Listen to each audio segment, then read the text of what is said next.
mayambu ahanba maktada kanglai wari nachopna ikai khumnabaga loinana ikoknona khurumjari ngasi amuk mityeng taminasi phunga wari story dagi lairembi amana taibam panda laktuna changyeng kaya tauraba matungda pukchen chawwa miyoi amada paisagi pambi thahanduna nungai yaifana palhankhibagi wari ama nongma swargada laiba lairembi amana taibam panda lairiba miyoi singi pukchel khanglage haiduna lairembi adu taibang miramlenda lakhirami mahakna miramlen yorakpa matamda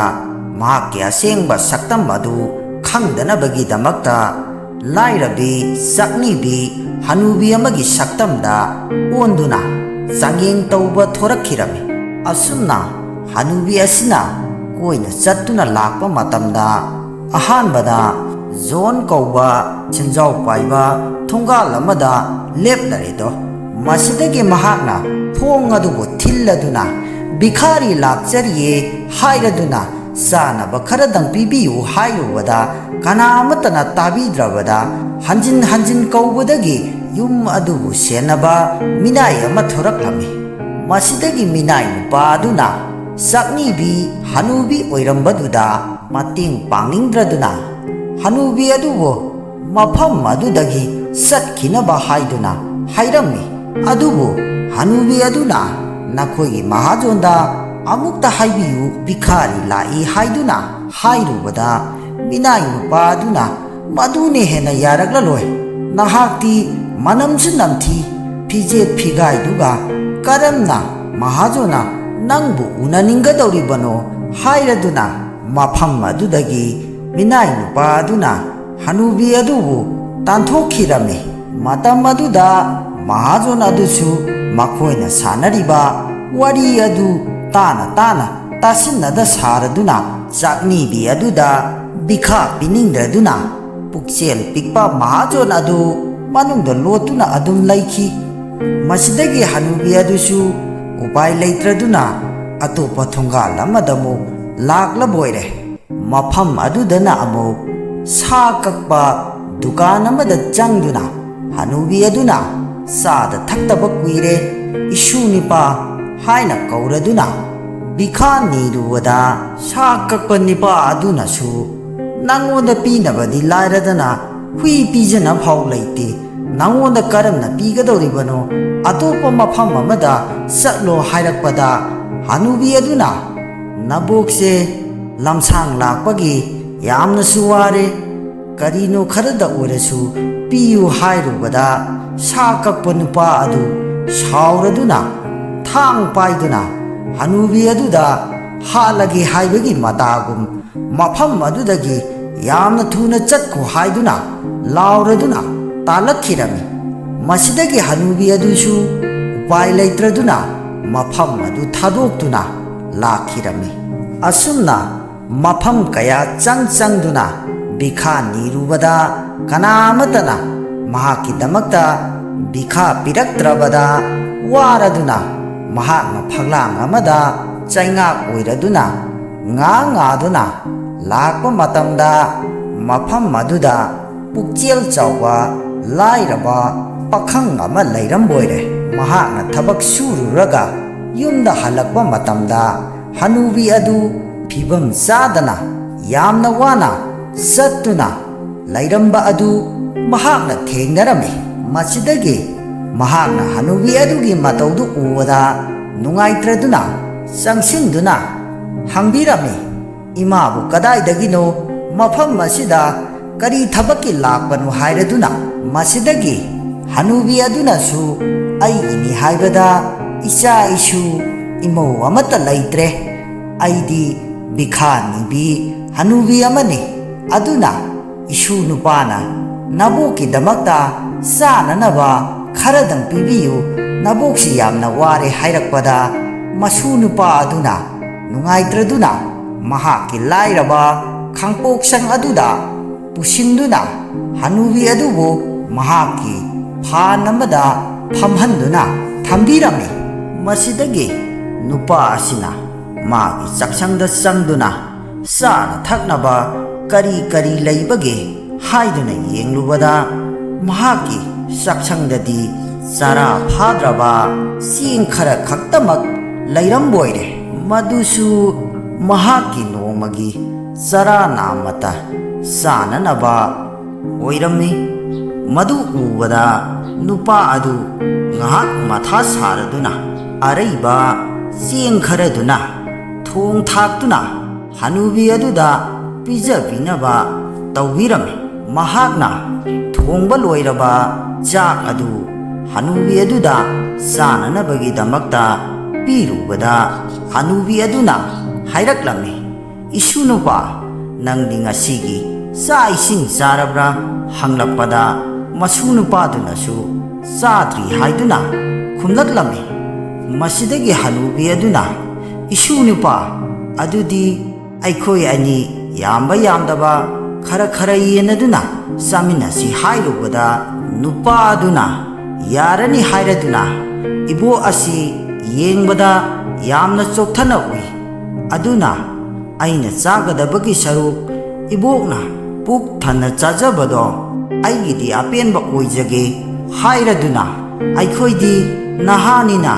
nong phadoksu sara henbada karisu tauroida hairakpada hanubi adu mamittagi mapi taduna masunu paduna pirakpa sak adu sarubadagi mahaki hanagi lairembigi saktamda onthoraktuna mahaki mamangda leplaredo madu ubada lairaba pakhang adu ngaktuna yengduna laikhirami masidagi lairembi aduna mahaki pukchen chauba matau adu ubada penjaraduna sana machugi maru marang khara piraduna thau haiduna mahaki mafamda sinnaraklami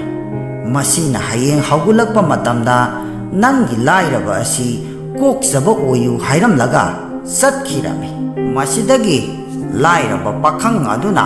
lairembina piramba maru marang adu thakhirami masidagi matam kharagi matungda mahak thakriba pambi adu lupa mayek amadi paisa panba pambi ama haibadu oikhirami masidagi lairaba pakhang aduna harau jaraduna nongmagi pambi adudagi lupa mayek kaya kaya hektuna mahaki lairaba khangpoksang adusu kunung amagumna yum ama sajaba ngamjaki masidasu natana masak matau phajarabi rajkumari amaga launa lainaduna mahaki lairaba punsidagi nungai yaifaba yumbal haibadu oikhirami asomdana lairembine ihan hana bikhari sangluba sen paiba pukchel pikpa nupa adu pawasi tabadagi kalaktuna phanghaudabagi kaptuna lenjarami matamduda aina bikhari aduda chara amatang pijaramnabadi aishu lairembigi thaujal adu phangjarangadabani hairaduna pukchel pikpa senjau paiba nupa adu sakna lelhauki haujik amuk ani subada miyeng taminasi hangoi amada ningthaugi machanupina luhongduna nungai yaifana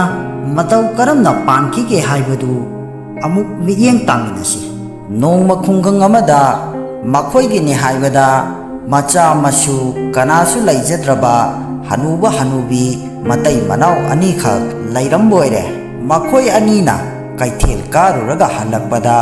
lambida tarbus ama thengnakhirami hariba tarbus adu mayumda puraktuna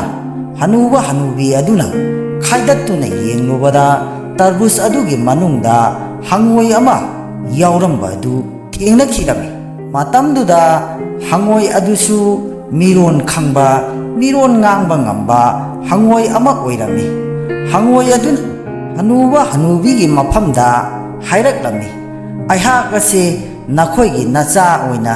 lausinbiyu hairaklammi masidagi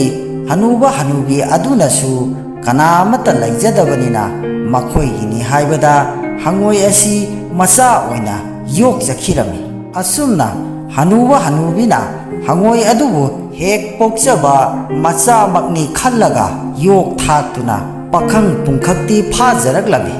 matamduda Hanuba Hanubisu sonjillakpana maram oiraga su nombasu ngamlamde masina maram oiraga hangoi adusu pakhang pharaklabanina Hanuba Hanubigi mateng pangduna lau singuduna Hanuba Hanubagi seba tawduna nungaina panminarami asumna nongma nongmagi haujinkibana Hanuba Hanubi mama mapa adu yamna sonjillakpana maram oiraga yum aduda mau amagi darkar oiraklami masidagi nongmadi hangoi aduna mamaga mapagada haijaraklami aikhoigi imung asi seba tawinaba mau amadi darkar oire aduna aihak luhongba pamle hairubada Hanubaga Hanubigana kanagano nangna luhonggadoribasi hairubada hangoi aduna ningthaugi machanupi Rajkumariga aiga luhongba pami hairakpada Hanubaga Hanubigadu pakhatkirami masidagi mama Hanubina nangbudi aikhoina yamna nungsijaba isani adubu nangi damakta ningthaugi manakta chalaga karamna nanga luhongani karamna hainarugani hairakpada hangoi aduna madugi damaktadi thoina wabiruganu aina chattuna yananaba phanaba hainaruge hairaduna ningthaugi manakta chatkirami adubu mama mapanadi machanupagi khanbada matha saduna laihowi asomdana hangoi adu ningthaugi manakta laktuna nachanupiga luhongba pami masigi damakta ningthauna ayaba amata pinabiyu hairubada ningthau adu shauraduna hangoi aduda yamna thina ngang chairatuna mahaki mathakta sajai pinaba tawrakhirami adubu magi nungsiraba wahai wata amadi bevhar kayana ningthau adubu sumhattuna themlammi masidagi ningthau adunasu kadar tawraduna masigi apangba hangoi asidagi lauthokpa yaba kari kari leibage haibadu yengthoklaga lauthokhlage haiduna hairaklammi karigumba nangna aigi ichanupiga luhongba pamlagadi aigi ifamda sana khaujau piba ngamgadra adu ngamba taragadi aina nangonda ichanupi soidaramaki thajagani hairakpada hangoi adunasu hoi ai soidaramaki piba ngamgani hairubada ningthau aduna nangna pigadoriba sana adu kadaino hairaduna hanglubada hangoi aduna laiwa tawduna mahaki mafamda sana khaujau kaya ama thokhalaklami masidagi hainakhibagi matungina ningthausu wa ngakpa oina machanupi Rajkumari ni haijillaga Hanubi ama mamai khumjinduna dolai tonghanduna hangoi aduga loinana thakhirami masidagi hangoina singnaraduna konungdagi thorakpada maikhum madu hangdoktuna yenglubada Hanubi ama oirambaduda mahak mai hauba makai shaukhirami masidagi ningthaugi konungda amuk changlaktuna ningthaugi mafamda pukning phatharaduna haijaraklami iningthauna aigi damakta sinnarakliba nachanupi Rajkumari sidi onare Hanubi oina pibirakla male hairobada ningthau aduna onsillaktuna nangumba tin kang saba jiba amada aigi ichanupi matau karamna thajagadoribano hairaduna mahaki manai singbu kauduna matik mapa chadraba hangoi asi phaduna chairak piyu hairubada hangoi adusu ningthaugi wafam adu tabada taba ngamdraduna shauraduna mahakna laiwa tawduna mafam adubu akha arao amadi nonglei nungsitka loinana chaitheng pirakpadagidi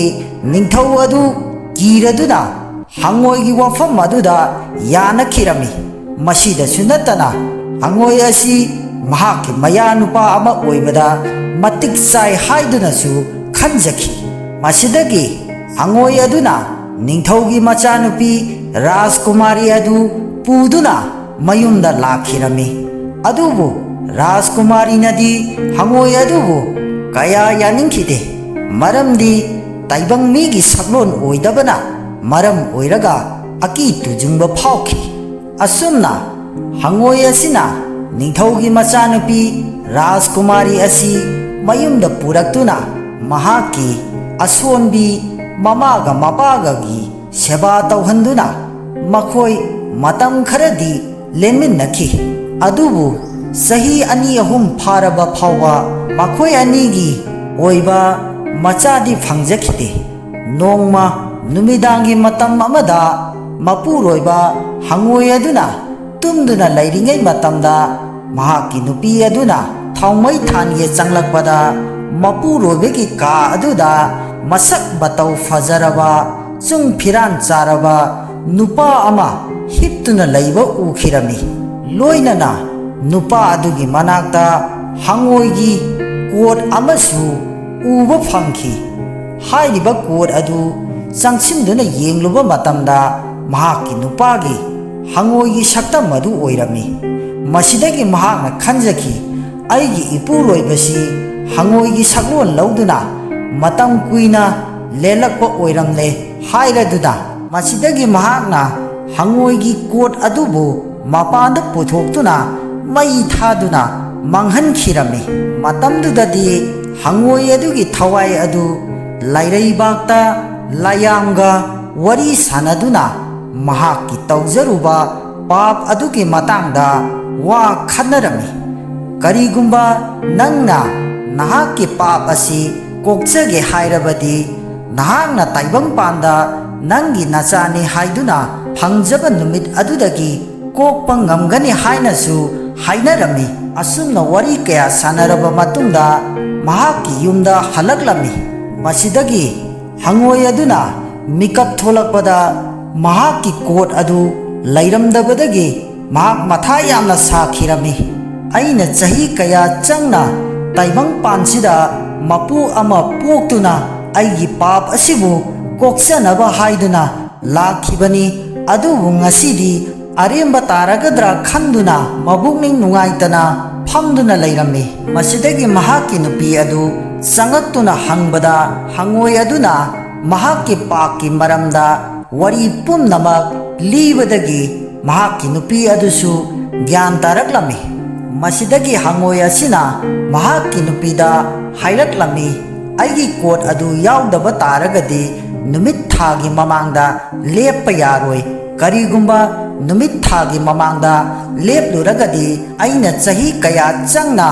मपो अमा पोलकलिबसी करीसु कानररोय मसिगी मपो असिदा